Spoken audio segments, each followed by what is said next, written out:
मेरे पास जो जजमेंट है उसका नाम है Malabar gold and diamond limited versus union of India, जिसका फैसला आया 16 जनवरी 2026 को।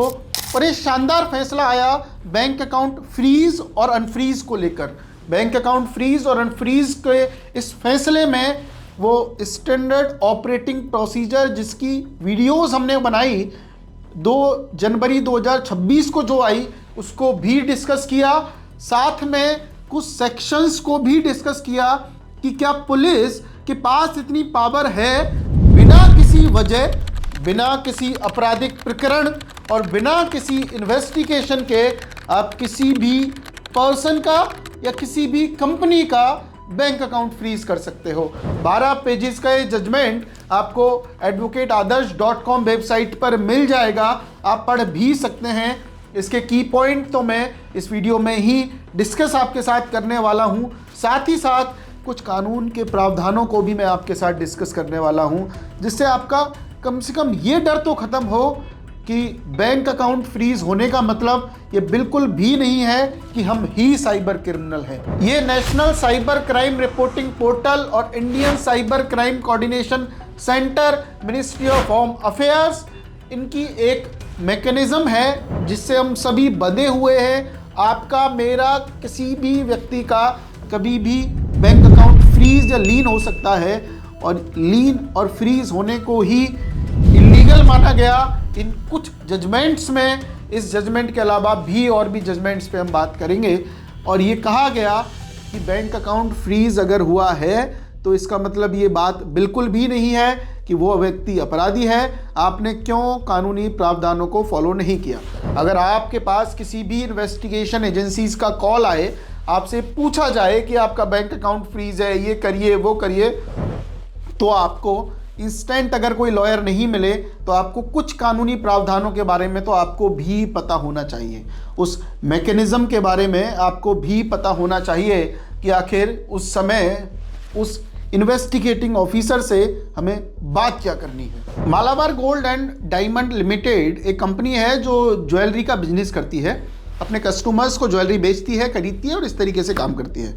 एक किसी कस्टमर के साथ ये लोग 14 करोड़ 20 लाख रुपए का एक व्यापार करते हैं। उस व्यापार के चलते ये पाते हैं कि लगभग 1 करोड़ 30-36 लाख रुपए उनका डिस्प्यूटेड अमाउंट है, और उसके चलते इनका बैंक अकाउंट फ्रीज कर दिया जाता है। ये कहते हैं जी हमारे पास सारी डिटेल्स हैं, हमारे पास KYC रिकॉर्ड्स हैं, इस तरीके से अगर चलता रहा तो हम व्यापार कैसे कर पाएंगे। और बिल्कुल सही बात भी है, वाजिब बात भी है इनकी कि इस तरीके से कोई भी व्यक्ति आएगा, मुझे थोड़ी ना पता है, उसके चेहरे पर देख कर मैं थोड़ी ना बता सकता हूँ कि वो साइबर क्रिमिनल है या नहीं है। Everything is part of investigation. लेकिन आपने तो ऐसा सिस्टम कर दिया, हमारे कानून में एक थ्योरी चलती है, innocent until proven guilty.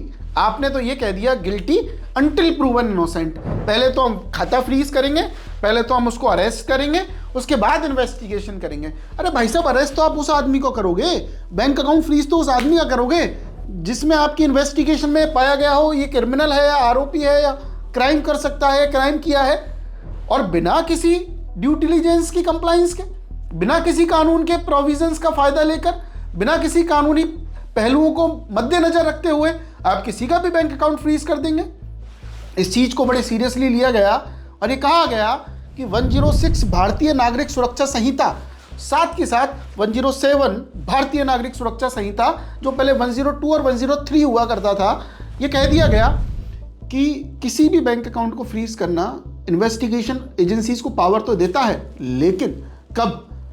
106 sub clause 3 में कहा गया है आप नियरेस्ट मजिस्ट्रेट के पास जाकर, जो आपके जुरिडिक्शन के मजिस्ट्रेट हैं, वहां आप इंफॉर्मेशन देंगे, या फिर 107 में एक एप्लीकेशन लगाएंगे to seize the particular bank account और seize the certain property. Court एक नोटिस इशू करेगा उनको, और एक 14 दिन के एक सो कॉज नोटिस कि साहब हम आपकी प्रॉपर्टी को फ्रीज करेंगे, आपके बैंक अकाउंट को फ्रीज करेंगे। अगर आप चाहते हैं हम इस बैंक अकाउंट को फ्रीज ना करें तो आप 14 दिन के अंदर आके जवाब दे दीजिए। That is 107 of the BNNS, भारतीय नागरिक सुरक्षा संहिता, ये बात कही गई उसमें।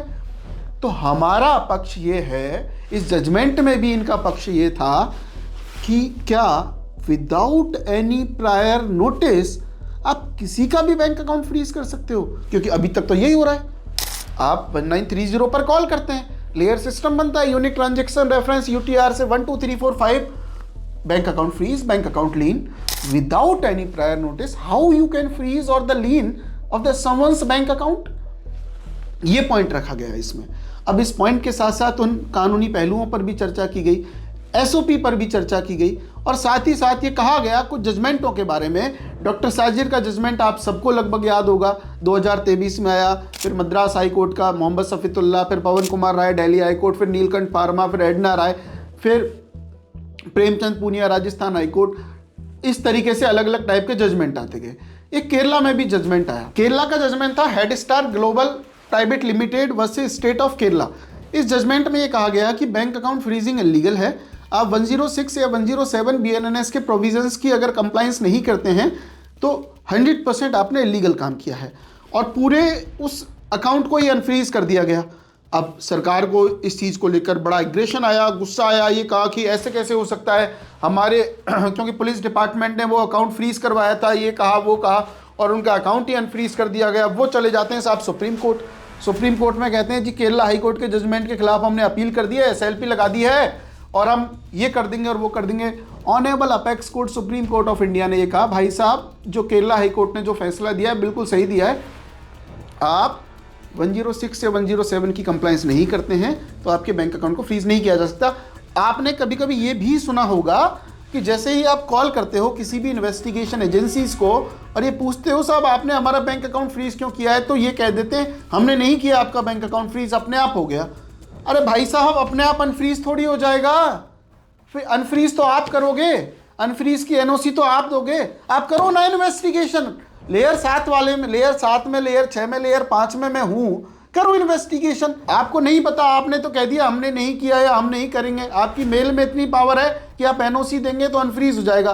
किसी व्यक्ति के घर वालों का इलाज उसको करवाना है, 2 लाख 3 लाख, ये रियल लाइफ केस बता रहा हूँ। एक गोलगप्पे वाला मेरे पास आया और ये कहा कि साहब 70 रुपये किसी ने गोलगप्पे कोई पैक करा के लेके गया था, 70 रुपये की गोलगप्पे, उसकी वजह से मेरा बैंक अकाउंट फ्रीज हो गया।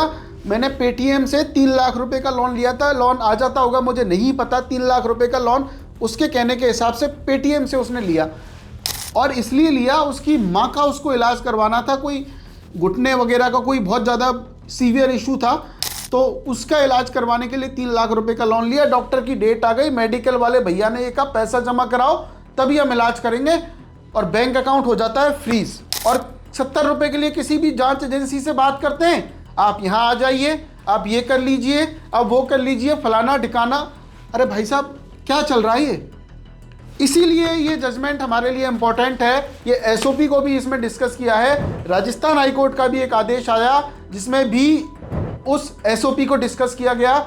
ऑनरेबल अशोक कुमार जैन साहब, जस्टिस अशोक कुमार जैन साहब ने बहुत ही शानदार फैसला दिया इस चीज़ को लेकर, और उस एसओपी में 4-5 चीज़ें जो मेन थी वो भी इसमें डिस्कस कर लेते हैं। पहली चीज़ 24 घंटे के अंदर इन्फॉर्म करना पड़ेगा जिसका भी बैंक अकाउंट आप फ्रीज कर रहे हो। दूसरी चीज़ 90 दिन तक अगर कोई कोर्ट का कोई भी ऑर्डर नहीं है, कोई भी बातें नहीं हुई, तो 90 दिन के अंदर आपको उस व्यक्ति का पैसा उसको लीन से भी रिमूव करना पड़ेगा। अगर आप लीन भी लगवाना चाहते हो तो 94/168 का नोटिस भेजना पड़ेगा। 168 का मतलब पुलिस को पावर है, इन्वेस्टिगेशन एजेंसीज को पावर है to prevent the cognizable offence. 94 is only the summon to produce document before the concern investigation agency, ये कह दिया गया। इसके साथ साथ ये कहा गया अगर आपको कोई भी बैंक अकाउंट डेबिट फ्रीज करना है तो 106 की कंप्लाइंस करनी पड़ेगी, 107 भारतीय नागरिक सुरक्षा संहिता की कंप्लाइंस करनी पड़ेगी। ये सारी चीज़ें कही गई, और इन सारी चीज़ों के बाद ही इस सरकार को भी तो डर है, क्योंकि कोर्ट फटकार लगा रही है, सरकार से पूछ रही है भैया ऐसे रहेंगे तुम्हारे देश में नागरिक? क्योंकि बैंक अकाउंट को ऑपरेट करना आपका मूल अधिकार है under article 19 sub clause 1 sub clause जी। अगर आप व्यापारी हैं तो व्यापार करने का अधिकार संविधान हमें देता है, और हम व्यापार उस बैंक अकाउंट में लेन देन अगर कर रहे हैं तो उस व्यापार में अगर परेशानी आती है, ऑब्स्ट्रक्शंस आते हैं, तो हमारे मूल अधिकारों का, फंडामेंटल राइट्स का वायलेशन, हनन होता है। इसलिए हम जाते हैं हाई कोर्ट्स में और ये कहते हैं कि आप कैसे किसी भी बैंक अकाउंट को फ्रीज कर सकते हो। अब सरकार को भी चिंता होने लगी कि साहब ये तो कोई भी जाके चला जाएगा, और ब्लैंकेट फ्रीजिंग हो रही है। इन्वेस्टिगेशन एजेंसीज लगातार फ्रीज फ्रीज फ्रीज फ्रीज पे फ्रीज कर रही हैं। आ जाइए, यहाँ इन्वेस्टिगेट कर लीजिए, वहाँ इन्वेस्टिगेट कर लीजिए। तो सरकार ने कहा नहीं, अब इसको भी रेगुलेट करने का समय आ गया, स्टैंडर्ड ऑपरेटिंग प्रोसीजर बनाने का समय आ गया। और सभी इन्वेस्टिगेशन एजेंसीज को, सभी पुलिस ऑफिशियल्स को ये एसओपी भेजी गई और ये कहा गया कि आप कंप्लाइंस किस तरीके से करेंगे। ऐसा ना हो कि आम आदमी परेशान हो जाए, क्योंकि एक जजमेंट में तो ये भी लिख दिया गया पुलिस ऑफिसर्स के अगेंस्ट में कि उल्टा हो गया है, समाज को, सोसाइटी को आपके पास, इसलिए आप पुलिस को बनाया गया, इन्वेस्टिगेशन एजेंसी पुलिस की इसलिए स्थापना की गई कि कोई व्यक्ति को अगर डर लग रहा है किसी भी गुंडे मवाली किसी भी सिस्टम से, तो वो पुलिस के पास जाके अपने आप को सेफ फील करे। मतलब ये कहे कि हाँ, सरकार की तरफ से भी मेरे पास कोई है जिसकी वजह से मैं सेफ फील कर सकता हूँ। यहाँ बिल्कुल उल्टा हो गया, पुलिस को देखकर भाग रहे हैं लोग। भाई ऐसी कैसी इन्वेस्टिगेशन एजेंसी बन गई, ऐसी कैसी साइबर सेल बन गई, आम आदमी परेशान हो गया। गोलगप्पे वाला 70 रुपए के लिए परेशान, डर लग रहा है उसको, पता नहीं पुलिस मुझे अरेस्ट कर लेगी। अरे भाई क्यों कर लेगी यार, तुम पे क्या है, यहाँ बड़े बड़े लोगों का तो कुछ हो नहीं रहा है, तुम्हें कर लेगी पुलिस अरेस्ट, तुम डर रहे हो। भाई बिल्कुल डरने की ज़रूरत नहीं है। और जो गेमिंग ट्रेडिंग वाले लोग हैं वो अपने आप को सुधार लें, क्योंकि जब इन लोगों को तो गोलगप्पे और ये जो नॉर्मल व्यापारी हैं, ये इनका तो कुछ नहीं करेगी पुलिस भी, लेकिन उस फ्रस्ट्रेशन में आपके साथ कुछ ना कर बैठे। तो अपने आप को इन गेम वेम और इन सब से दूर करें जब तक ये चल रहा है, और खेलें तो जो गवर्नमेंट रिकॉग्नाइज गेमिंग एप्लीकेशन जो गवर्नमेंट इस एक्ट के बाद लेके आने वाली है उनमें खेलें, जिसमें सरकार खुद कहे। जैसे मोदी जी जाते हैं ना बैटल ग्राउंड वाले में उनके लिए गेम खेलने, और वो उस तरीके से सरकार जो कहे वो खेल लेना भैया। ये ज़माना ऐसा ही है और पता नहीं कब क्या हो जाए। तो इस जजमेंट में ये चीज़ें डिस्कस की। बैंक अकाउंट को डिफ्रीज तो किया ही गया, इसके साथ साथ ये कहा गया कि जो पिटिशनर है वो इन्वेस्टिगेशन एजेंसीज के साथ कोऑपरेट करेगा। और इसका एक सेटल लॉ था कि अब without compliance of any law or the provisions of law of the BNNS आप किसी का भी बैंक अकाउंट फ्रीज ना करें। इस तरीके से जजमेंट्स आने लग गए हैं। आपके लिए भी शायद खुशी की बात है। आप चाहते हैं कि एप्लीकेशन कैसे बनेगी, चीज़ों का ड्राफ्ट क्या होगा, हम साइबर सेल से खुद से कैसे बात कर सकते हैं। आप चाहें तो कोई लॉयर हायर कर सकते हैं, आप नहीं चाहें कोई भी लॉयर हायर करना तो आप एक काम कर सकते हैं, advocateadarsh.com एक हमारी वेबसाइट है जहाँ पे आप जाएं और ड्राफ्ट डाउनलोड करके आप खुद भी भेज सकते हैं इन्वेस्टिगेशन एजेंसीज को, साइबर सेल्स को। आप बता सकते हैं कि साहब हमारी क्या गलती। ऐसे तो आप पता नहीं क्या ही कर दोगे किसी भी व्यक्ति के खिलाफ। छोटे छोटे अमाउंट के लिए क्यों बैंक अकाउंट फ्रीज कर दे रहे हो, और लीन भी करना है तो एक लिमिटेड टाइम के लिए करिए, उसके बाद हटा दीजिए उस लीन को। अगर आपको लगता है हमारे पास फ्रॉड का पैसा है उसको वापस कर दीजिए, नहीं लगता है तो हमारे में, क्योंकि 1000 रुपये किसी भी एक अकाउंट में आए, दूसरे में 1000 गए, तीसरे में 1000 गए, सब में 3000 का लीन लगा दिया। इस पर तो एक सेपरेट वीडियो बनाने वाले ही हैं हम, लेकिन ये भी प्रॉब्लम आती है। इसके रिगार्डिंग क्या क्वेरी है आपकी, प्लीज़ कमेंट सेक्शन में आप ज़रूर बताइए, क्योंकि जब आप कमेंट सेक्शन में हमसे पूछते हैं तो यही एक हमारा मोटिवेशन भी होता है और दूसरा हमारा मन भी होता है कि इस टॉपिक पर आगे आके बात करें। Thank you so much. जय हिंद, जय भारत।